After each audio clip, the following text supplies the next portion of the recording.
Isipagpangandam sa nagsingabot nga kapaskuhan diin sagad daghan ang mubiyahe Regional Highway Patrol Unit sa Central Visayas mipahigayon og continuous operations batok sa anti-carnapping. Kaganang buntag dungan kining ipahigayon sa metro cities ug sa probinsya sa Bohol ug Cebu. Nangu si Police Lieutenant Colonel Wilby Marchu ang hepe sa Highway Patrol Group Region 7 sa pagpara sa mga sakyanan nga migamit sa improvised plate numbers.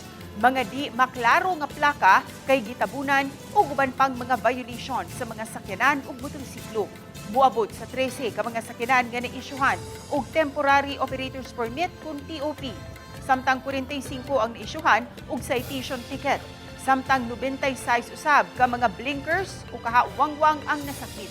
Unom usab ang na-impound human masuta nga wa di ay rehistro ang maong mga sakyanan. Matod ni Chu, pagsiguro kini nga ang mga mobiyahe nga mga sakyanan sa kadalanan sa Leon dili mga biktima sa karnap.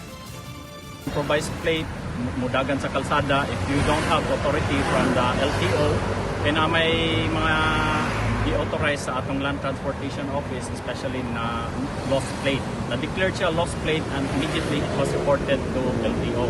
Improvised plate siya, pero pagtanaw na to sa iyang registration, dugay na wala nakarehistro. So unregistered ang iyang vehicle. So that is an impoundable violation.